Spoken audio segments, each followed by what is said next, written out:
খামেনির দ্বিতীয় স্ত্রী, না সরি, খামেনির তৃতীয় খামেনির তৃতীয় স্ত্রী এবং সপ্তম স্ত্রী ছিল মোসাদের এজেন্ট।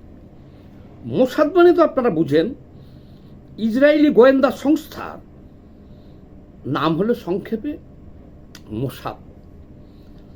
সেই মোসাদের স্বয়ং এজেন্ট ছিল ইরানের যে মারা গেল আমেরিকান ইসরায়েলি বিমান হামলায় খামেনি, ইরানের সর্বোচ্চ ধর্মীয় নেতা। ইরানের সর্বোচ্চ ধর্মীয় নেতা মানে বাংলাদেশের যেমন প্রেসিডেন্ট পদ আছে, প্রধানমন্ত্রীর পদ আছে, সারা বিশ্বে এই পদটা আছে, কিন্তু একমাত্র ইরানের পদ হল প্রেসিডেন্ট এবং প্রধানমন্ত্রীর ওপরে, সেটা হলো ধর্মীয় নেতা। এই যে খামেনি ৩৯ বছর আগে ইসলামী বিপ্লবের নামে রাষ্ট্রীয় ক্ষমতা যে দখল করেছিল এই খামেনি পরিবার, এই ৩৯ বছরের মধ্যে আয়াতুল্লাহ খোমেনি যিনি মারা গেছেন, তারপরে আয়াতুল্লাহ খামেনি, এর নাম খোমেনি আর খামেনি, এই খামেনি আসছে। এই দুই খামেনি মিলা ইরান শাসন করতেছে ৩৯ বছর। এবার শুনেন, তাদের মুখের কথাই হলো সে দেশের আইন। প্রেসিডেন্ট নিয়োগ দেয় সে, প্রধানমন্ত্রী সে নিয়োগ দিবে, সেনাপ্রধান, বিমান বাহিনী প্রধান, নৌবাহিনী প্রধান, পুলিশ বাহিনী প্রধান, সব সে নিয়োগ দিবে, কিন্তু তাকে নিয়োগ দেওয়ার ক্ষমতা কারো নাই। সে পদের নাম হলো ধর্মীয় নেতা, আধ্যাত্মিক নেতা। সারা পৃথিবীর মধ্যে একটা দেশই আছে, আমি ভালো খারাপের কথা বলছি না, যে তাদের দেশের সর্বময় ক্ষমতার যিনি মালিক, তাদের দেশের সর্বময় ক্ষমতার যিনি মালিক, তিনি হলেন, পদের নাম হল যে সর্বোচ্চ ধর্মীয় নেতা, এই হলো খামেনি। তো এই খামেনির তৃতীয় স্ত্রী এবং পঞ্চম না সপ্তম, ভুল করে ফেলতেছি নাকি একটু দেখিয়ে বলি, না সপ্তম না পঞ্চম, তৃতীয় স্ত্রী এবং পঞ্চম স্ত্রী, এই দুইজন স্ত্রী তার মোসাদের এজেন্ট ছিল। আচ্ছা শোনেন, এই যে ইসরায়েল এবং আমেরিকা মিলা যে যুদ্ধটা, যে হামলাটা ইরানে শুরু করলো, হামলা শুরুর 2 মিনিটের মধ্যে আয়াতুল্লাহ খামেনি এবং তার মন্ত্রী পরিষদ, সেনাপ্রধান, নৌপ্রধান, বিমান বাহিনী প্রধান, আইআরজিসি প্রধান সহ, অর্থাৎ সেই বাংলাদেশে যেমন মন্ত্রী পরিষদের বৈঠক হয় না, সেই রকম তার দেশের ধরে নেন মন্ত্রী পরিষদেরই বৈঠক চলতেছিল। এমন একটা গোপন জায়গায় তারা এই বৈঠকটা করতেছিল যে পৃথিবীর কারো জানার সম্ভব না। কারণ এর আগেও, এই তো মাত্র গত বছরে 6 মাস আগে ইসরায়েল হামলা চালিয়ে ইরানের বেশ কিছু বিজ্ঞানী এবং তাদের বিশিষ্ট কিছু ব্যক্তিকে, সেনা কর্মকর্তাকে টার্গেট কিলিং করে, মানে লক্ষ্য স্থির করে হত্যা করছে বোমা মেরে। তো তাদের এই হামলাগুলো ছিল একেবারে নিখুঁত। যেমন ধরেন একজন সেনাপ্রধানকে মারব, সেই সেনাপ্রধান ঠিক কোন ঘরে থাকে, কয়টার সময় ঘুমায়, কোন রাস্তা দিয়ে যায়, কোন রাস্তা দিয়ে আসে, এই সমস্ত তথ্যগুলো সব এই গোয়েন্দা তথ্যগুলো সব ইসরায়েলের হাতে চলে যায়, আমেরিকার হাতে চলে যায়। কিন্তু সারা বিশ্ব অবাক, এমনকি ইরানও অবাক যে আমাদের সেনাপ্রধান এমন একটা গোপন জায়গায় থাকে আর গোপনভাবে চলাফেরা করে, সে ইরানের লোকই তো জানে না। কারণ তারা নিজেদের সিক্রেসি বজায় রাখার জন্য, নিজেদের জীবন রক্ষার জন্য বেশিরভাগ অফিসারগুলোই বাংকারের নিচে থাকে বা একেবারে এমন সিক্রেট জায়গায় থাকে যাতে কেউ না জানে পৃথিবী। তাহলে গত 7-8 মাস আগে, 7-8 মাস আগে হামলা চালাইয়া কিছু বৈজ্ঞানিক কর্মকর্তা, সেনা অফিসারকে তারা মারে। তখনই বিশ্ব অবাক হয়ে গেছিল যে একেবারে ধরেন পাশের রুমের লোকও মরে নাই, যে রুমে বৈজ্ঞানিক প্রধান কর্মকর্তা ছিল বোমাটা সেই রুমেই মারছে, সে মারা গেছে। এটা কিভাবে সম্ভব? যেমন ধরেন ওসামা বিন লাদেনকে আমেরিকা যে ধরে নিয়ে গেছিল পাকিস্তান থেকে, পৃথিবীর কেউ জানত না যে পাকিস্তানের কোনো একটা মহল্লায় বা গ্রামাঞ্চলের কোনো একটা বাড়ির কোনো একটা ঘরে ওসামা বিন লাদেন আছে। ওসামা বিন লাদেনের দেশ কিন্তু পাকিস্তান না, আপনারা জানেন সে সৌদির, কিন্তু আফগানিস্তানে সে মোল্লা ওমরের পক্ষ নিয়ে যুদ্ধ করেছিল, বা সে আল কায়দা একটা জঙ্গি গোষ্ঠী, একটা সাম্রাজ্য সৃষ্টি করেছিল। আমেরিকা যখন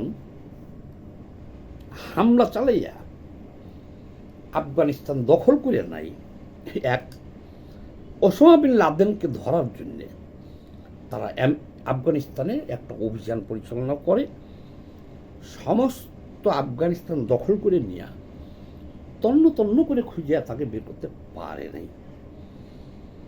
পরিশেষে আমরা দেখলাম যে বহু বছর পরে পাকিস্তানের একটা গ্রামাঞ্চলের একটা গৃহ থেকে আমেরিকা সরাসরি অপারেশন চালাইয়া তাকে ধরে নিয়ে গেল।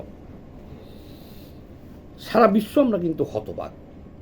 তো এটা কিভাবে সম্ভব? এটা সম্ভব হলো তাদের গোয়েন্দা তথ্যের ভিত্তিতে। আমেরিকার যে গোয়েন্দা সংস্থা আছে CIA, সারা বিশ্বব্যাপী তাদের কার্যক্রম আছে।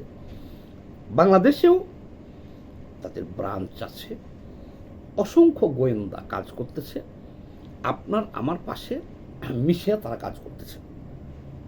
আচ্ছা, এখন আপনি আমি বলতে পারতেছি না যে কোনটা CIA। কেন বলতে পারতেছি না? যে বাংলাদেশে যদি তাদের গোয়েন্দা এজেন্টে কাজ করে, তখন দেখবেন তারা বাংলাদেশের নাগরিক।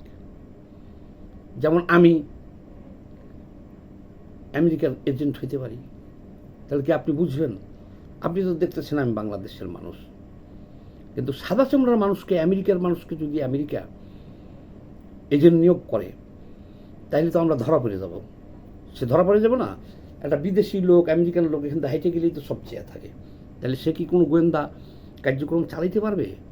পারবে না। এই কারণে তারা যে দেশে গোয়েন্দা কার্যক্রম পরিচালনা করে, সেই দেশেই তাদের এজেন্ট নিয়োগ করে এবং মোটা অঙ্কের টাকার বিনিময়ে তাদের সেই এজেন্ট নিয়োগ করে।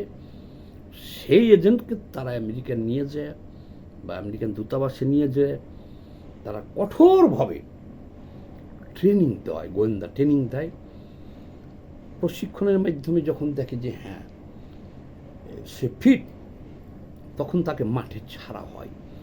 কাজেই আপনি সারাদিন তন্ন তন্ন করে খুঁজলেও এই যে বাংলাদেশে কে সিআই এজেন্ট আপনি কিন্তু খুঁজে পাবেন না। ঠিক তদ্রূপ এই যে ভারতের গোয়েন্দা সংস্থা র, চারিদিকে খালি শুনতেছি র র র র রয়ের এজেন্ট, রয় এজেন্ট। আপনি একজন ভারতীয় রয়ের গোয়েন্দা ধরতে পারছেন? আপনি দেখাইতে পারবেন?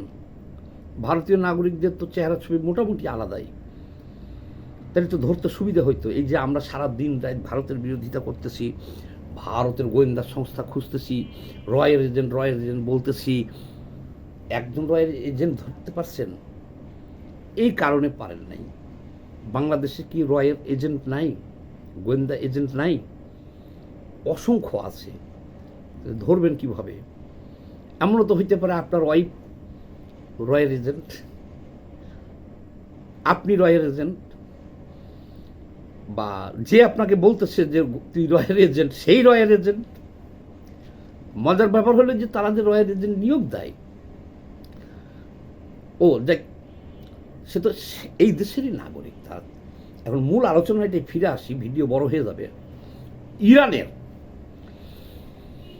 খামেনির তৃতীয় স্ত্রী একদিন, ভিডিওটা বড় হয়ে যাবে আমি তাড়াতাড়ি বলি, খামেনির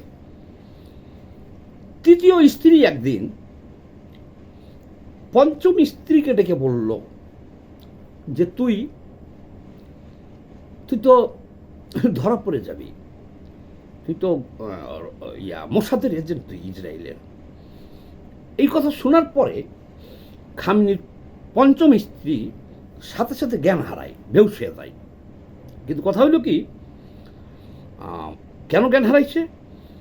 কারণ তার পঞ্চম স্ত্রী বুঝে গেছে যে আমি যে মোসাদের এজেন্ট এটা তো জানা গেছে, তাহলে ওই দেশের শাস্তি একমাত্র মৃত্যুদণ্ড। কিন্তু মৃত্যুদণ্ড স্বাভাবিক মৃত্যুদণ্ড না, বহুত কষ্ট দিয়ে তাকে মৃত্যু দিবে, হত্যাকাণ্ড, কোনো মাপ নাই। যখন জ্ঞান ফিরছে তখন বলছে, কে বলছে? খোমেনির তৃতীয় স্ত্রী পঞ্চম স্ত্রীকে যে বলছিল যে তুই তো মোসাদের এজেন্ট, তখন তো সে জ্ঞান হারাইছিল। জ্ঞান ফিরার পরে এখন সেই তৃতীয় স্ত্রী পঞ্চম স্ত্রীকে বলতেছে যে দেখ, তুমি ভয় পেও না, আমিও কিন্তু মোসাদের এজেন্ট। তার প্রমাণ এই দেখো। মোসাদ যদি কাউকে একটা এজেন্ট নিয়োগ দেয়, তাকে একটা এমন একটা চিপস দেয়, এমন একটা চিপস দিয়ে দেয় যেটাতে ওর সারাদিনের কার্যক্রম ওখানে সিগন্যাল থাকে, বা এই যে থাকলে ওই মোসাদ অর্থাৎ ইসরায়েল তারা বুঝতে পারবে যে আপনি কোথায় আছেন, এখন আপনি কোথায় আছেন এটা ওখান থেকে দেখতে পারে, এরকম একটা চিপস দেয়। তো যাই হোক, দেখুন দেখাইছে, তখন তার পঞ্চম স্ত্রী বিশ্বাস করছে, উঠে চড়াইয়ে ধরছে যে আমি তো শেষ।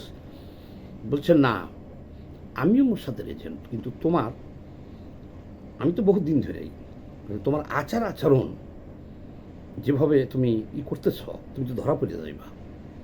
তোমাকে বাঁচানোর জন্য আমি স্বীকার করলাম তোমার কাছে, কারণ আমি বুঝছি যে তুমি মোসাদের এজেন্ট। তাহলে এবার কি বুঝলেন?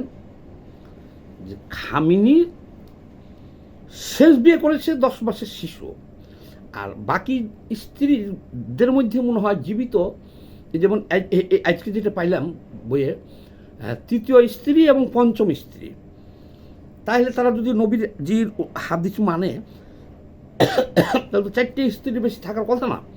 তাহলে পঞ্চম স্ত্রী যেহেতু লেখছে, সেহেতু তার হয়তো বা এর মধ্যে কোনো স্ত্রী মারা গেছে, সেই হিসেবে হয়তো সে পঞ্চম বিবাহ করেছে, বা ষষ্ঠ বিবাহ করেছেন, বা আগের স্ত্রী কাউকে হয়তো তালাক দিয়েছেন, বা মারা গেছে, এই কারণে হতে পারে। যাই হোক, তাহলে দেখেন ওই যে ইরান আর ইসরায়েল যে হামলার 2 মিনিটের মধ্যেই আয়াতুল্লাহ খোমেনি সহ তার মন্ত্রী পরিষদের সব সেনাপ্রধান, বিমান বাহিনী প্রধান, নৌবাহিনী প্রধান খতম করে দিল। এর পরে বিশাল একটা তদন্ত হয়েছে এটা কিভাবে সম্ভব। কারণ সারা পৃথিবীর মন্ত্রী পরিষদের বৈঠক হয় দিনে বা সন্ধ্যায়, কিন্তু খামেনি ওই দিনকে মন্ত্রী পরিষদের বৈঠক শুরু করছিল ফজরের নামাজ পড়িয়া এবং গোপন জায়গায়, যেখানে সেই ইরান দেশের কেউ জানে না যে এইখানে মন্ত্রী পরিষদের বৈঠক হয় বা হবে। অথচ বৈঠক শুরুর কিছুক্ষণের মধ্যেই ঠিক একবার সেই জায়গায় ভয়াবহ বিমান হামলা চালাইয়া সবাইকে হত্যা করল। কিভাবে সম্ভব এটা? কিভাবে জানলো এই গোপন আস্তানার কথা? কারণ সেই গোপন আস্তানার কথা ইরানের কেউ জানতো না, একমাত্র যারা ওই বৈঠকে অংশগ্রহণ করবে তারা ছাড়া কেউ জানত। মন্ত্রী কয়টা, কিন্তু তারা তো বলবে না, তারা বলবে তাদের নিজের জীবনে তাদের দাম নেই, তারাও তো মারা যাবে। তদন্তে এখন উঠে আসছে যে খামেনি নিহতের মাত্র 40 মিনিটের ব্যবধানে খামেনির 2 স্ত্রী, তৃতীয় স্ত্রী এবং পঞ্চম স্ত্রীকে দেখা গেছে যে সেখান থেকে মাত্র 25 আর 11 35 ধরেন 50 কিলোমিটার, খোমেনি হত্যাকাণ্ডের 50 কিলোমিটার দূরে খামেনির 2 স্ত্রী, তৃতীয় এবং পঞ্চম, একটা গাড়ি চালাইয়ে ওখানে যায়। যাওয়ার পরে সেইখানে একটা বিমান ছিল রেডি, স্টার্টিং অবস্থায়, যুদ্ধ বিমান, সেটাতে উঠে পড়ে। তারপরে তাদের কারণ এখন পর্যন্ত পাওয়া যায় নাই। এখন তদন্তে বেরিয়ে আসছে যে খোমেনির তৃতীয় স্ত্রী আর পঞ্চম স্ত্রী এখন ইসরায়েলে অবস্থান করতেছে এবং তারা ছিল খামেনির স্ত্রী, কিন্তু মোসাদের এজেন্ট। এবার চিন্তা করে দেখেন যে